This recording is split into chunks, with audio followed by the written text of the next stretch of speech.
You're listening to an iHeart podcast. SOME stands for So Others Mighty, and I am a grateful beneficiary. That's how I started my journey of recovery. 15 years later, I'm gainfully employed. I moved from homelessness to a safe and secure place to owning my own home today. If these walls could talk, they would say safety. JP Morgan Chase Community Development Banking understands that the buildings we invest in are more than just four walls. They are you. They are us. They are Washington, D.C. Kick off summer with Memorial Day savings at Lowe's. Right now, get 5 Scott's Naturescapes 1.5 cubic foot mulch bags for just $10. Plus, get up to 40% off select major appliances and save an extra $50 on every $500 you spend on select major appliances $396 or more. Lowe's, we help, you save. Valid through 5/28. Mulch offer excludes Alaska and Hawaii. Selection varies by location. While supplies last. See Lowe's.com for more details. Hello, from Wonder Media Network, I'm Jenny Kaplan, and this is Womanica. This month we're talking about word weavers, people who coined terms, popularized words, and even created entirely new languages. These activists, writers, artists, and scholars used language to shape ideas and give voice to experiences that once had no name. What does gender really mean? The question has sparked myriad theories, political debates, and philosophical inquiries. Is gender just a natural fact? Or is it something continuously assigned to you as you move through life? Something that you learn to perform? Today's Womanican believes it's the latter. We're diving into the life and work of a philosopher whose theory of gender performativity has made a long-lasting impact on the way we talk about gender. Please meet Judith Butler.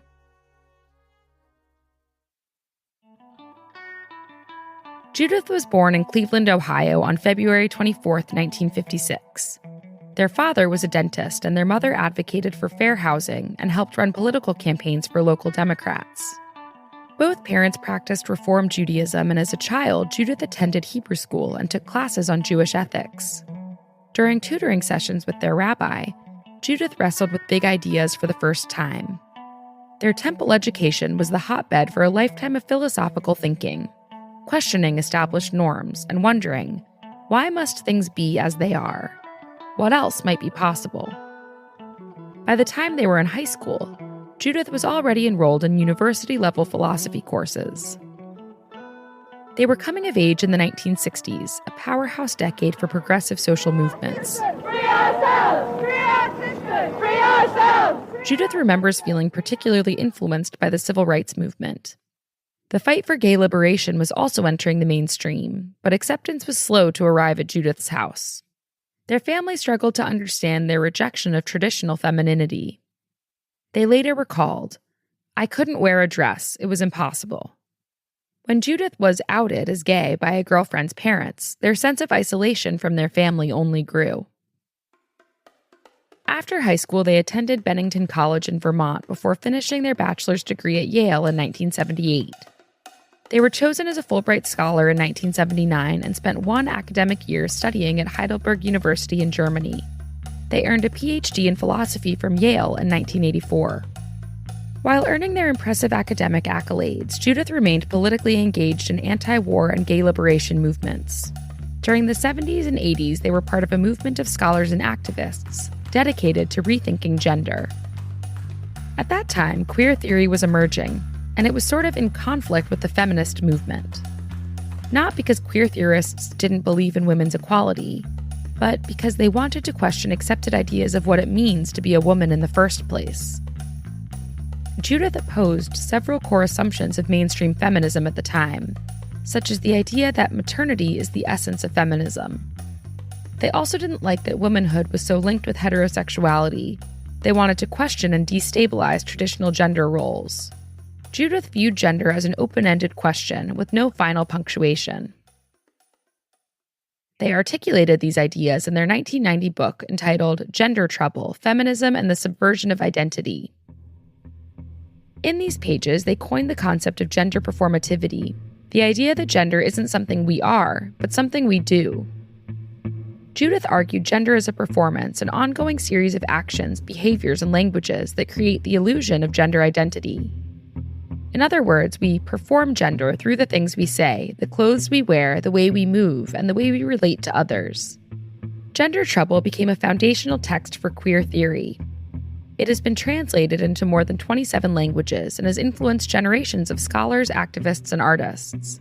They revisited and refined their theory of gender performativity in their next book, Bodies That Matter, published in 1993. But the impact of these works came with a lot of controversy. Critics from across the political spectrum have accused Judith of destabilizing the very notion of identity, and some blame them for contributing to a confusion or crisis around gender today. In an era marked by fierce backlash against trans rights, feminism, and queer visibility, Judith's work is often targeted as a part of the so-called assault on gender. They've often been vilified by conservative politicians and religious groups, and they were even burned in effigy by evangelical Christian protesters in Brazil in 2017. Now, more than 3 decades after penning Gender Trouble, Judith continues to write, speak, and teach. Though they're most famous for their writings on gender, their work extends far beyond queer theory. They've written well over a dozen books on topics ranging from hate speech to nonviolence to Jewish ethics in the context of the ongoing war between Israel and Palestine. They have a prolific career in academia, teaching in institutions like Wesleyan University, Johns Hopkins, and UC Berkeley. Judith's most recent book, Who's Afraid of Gender, was published in 2024. It confronts contemporary anti-gender ideology movements across the globe. Today, Judith Butler remains an important voice in gender theory, a reminder that identity is never fixed, and that freedom begins with the courage to question existing norms. They say, quote, "We have to allow ourselves to be challenged and accept the invitation to revise our way of thinking." All month, we're talking about word weavers. For more information, find us on Facebook and Instagram at Womanica Podcast. Special thanks to Liz Kaplan, my favorite sister and co-creator. Talk to you tomorrow.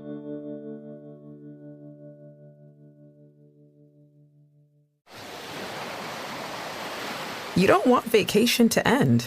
But with Amex Platinum, you're already planning the next one. Because you earn 5 times membership rewards points on prepaid hotels and more booked through AmexTravel.com. So every trip to the beach, and the city, and the country, and back home again leads to another destination.